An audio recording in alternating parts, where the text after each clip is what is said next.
হ্যাঁ বন্ধু, আমি তো উবারে আছি রে। এই মামা এসিটা একটু বাড়াই দেন না, মাল্টিপ্ল্যানে যাচ্ছি, একটা গেমিং পিসি কিনুম। হ্যাঁ আমু, হ্যাঁ কম্পিউটার কিনা শেষ। না ওই যে বাসে আছি, গুলিস্তান ধামরাই যে বাস আছে না, বাসের মধ্যে আছি, আসতে আসি একটু সময় লাগবে, প্রচুর জাম। দোস্ত কই রে তোরা?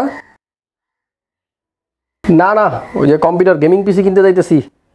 শোন, সন্ধ্যায় থাকিস সবাই, প্রজেক্ট হিলসাই নিয়ে খাওয়া মতো আজকা, ঠিক আছে? এটা ট্রিট, রেডি থাকিস কিন্তু সব। দোস্ত কই রে তোরা?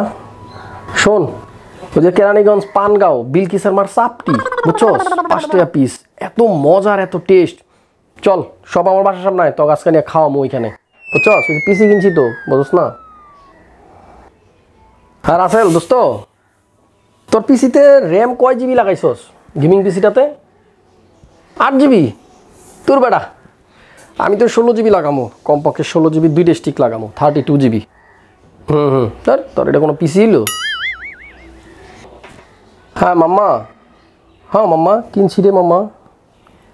র্যাম না 4 জিবি লাগাইছি রে আপাতত, মার্কেটে র্যামই নাই, বুঝছস? পুরো মার্কেট খালি, 4 জিবি ছাড়া কোনো র্যামই পাওয়া যায় না। হ্যাঁ বন্ধু, ওই যে তোর যে একটা চেয়ার আছে না, গেমিং চেয়ার, হ্যাঁ ওটার নাম কি রে? আমি যাইতাছি তো মার্কেটে, একটা গেমিং পিসি কিনুম, একটা গেমিং চেয়ার কিনুম। কি নাম? অরাস, গিগাবাইটের অরাস, ভালো নি? ও আচ্ছা আচ্ছা, ঠিক আছে, সমস্যা নাই, আমিও কিনতেছি অরাস। হ্যালো, হ্যাঁ ভাই, আপনারা কি অনলাইনে ডেলিভারি দেন এই লকডাউনে?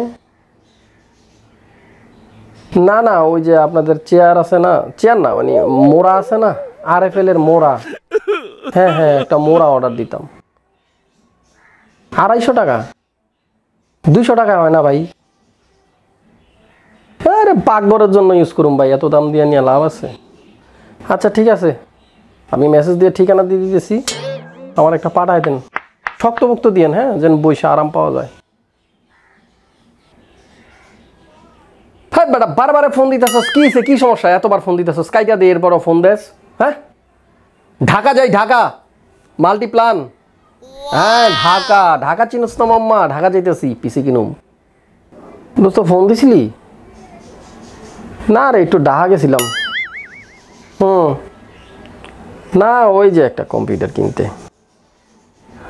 তো ভিউয়ার্স, আজকের ভিডিওটা আসলে করোনা, বিটকয়েন মাইনিং, যাই বলি না কেন, এই প্যান্ডামিক সিচুয়েশনের মধ্যে অনেকগুলো প্রোডাক্টের প্রাইসই কিন্তু বেড়ে গেছে। প্যান্ডামিকের কারণে কিংবা বিটকয়েন মাইনিংয়ের কারণেই হোক, আর স্টক শর্টেজের কারণেই হোক, যে কোনো কারণেই হোক, প্রোডাক্টের প্রাইসগুলা এতটাই বেড়ে গেছে যে আমার ভাই ব্রাদাররা অনেকেই গেমিং পিসি কিনতে গিয়ে আসলে যতটাই এক্সাইটমেন্ট নিয়ে মার্কেটে ঢুকেছে, বের হয়েছে ততটাই হতাশ হয়ে। আমরাও চাই না প্রোডাক্টের প্রাইস এতটা ঊর্ধ্বমুখী থাকুক, আমরা চাই প্রোডাক্টের প্রাইস কমে যাক, স্বাভাবিক হোক সব কিছু, এবং আমার ফ্যান ফলোয়াররা সবাই রিজনেবল প্রাইসে একটা কম্পিউটার কিনতে পারুক।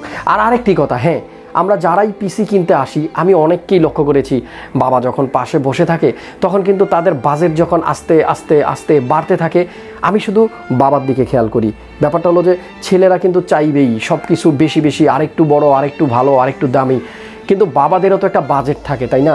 বাবারা কিন্তু কখনোই চায় না যে তার সন্তানদের মনের আশাটা অপূর্ণ থেকে যাক।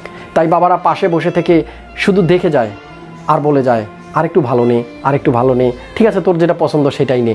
কিন্তু আমরা কিন্তু সন্তানরা কখনোই এটা, অনেকেই না, আমার সেই ম্যাক্সিমাম অনেক ক্ষেত্রেই হয় এটা, তবে সবাই না, যে আমরা কিন্তু বাবার পকেটের দিকে তাকাই না, যে বাবার বাজেট কত আছে সেদিকে কিন্তু আমরা তাকাই না।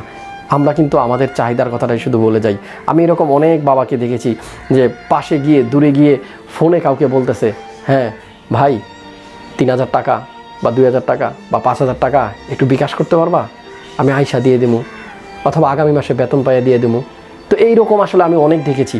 সো ফ্রেন্ডস, আপনাদের কাছে আমার একটা রিকোয়েস্ট থাকবে, হাত জোর করে রিকোয়েস্ট করব, যারাই বাবার সাথে মায়ের সাথে পিসি কিনতে আসেন, আপনারা আপনাদের পছন্দের জিনিসগুলো একটু যদি কম্প্রোমাইজ করতে পারেন, একটু কমাইতে পারেন, সে আপনার 50,000 টাকা থেকে যদি আপনি একটু কমায় 45,000 কিংবা 40,000 42,000-এর মধ্যে করতে পারেন, হয়তো আপনার যে কাজগুলো আছে সেগুলো কিন্তু এই 5,000 টাকা কমালেও কিন্তু আপনার কাজগুলো হয়ে যাবে।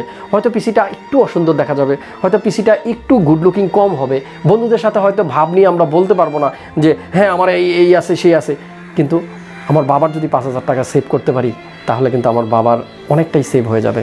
এবং বাবার জন্যই তো আমাদের সব কিছু। বাবা যাদের আছে তারাই আসলে শুধু বুঝি যে আমাদের মাথার উপরে কত বড় একটা ছাদ আছে। বাবা নাই, কিচ্ছু নাই। সো বন্ধুরা, এই জিনিসটা অবশ্যই সবাই খেয়াল রাখবেন, যেন আমরা পিসি কিনতে আসলে বাবা মার দিকটাও একটু চিন্তা করি যে আসলে তাদের সামর্থ্য কতটুকু। একটা কথা মনে রাখবেন, যতক্ষণ পর্যন্ত বাবাদের পিঠ দেয়ালে না ঠেকে যায় ততক্ষণ পর্যন্ত বাবারা কখনো সন্তানদের বলে না যে আর হবে না, আমার কাছে আর বাজেট নাই, আর বাড়াইস না। So keep it mind. সবাই ভালো থাকবেন, সুস্থ থাকবেন। দেখা হচ্ছে পরবর্তী ভিডিওতে ভিন্ন কোনো বিষয় নিয়ে। আল্লাহ হাফেজ।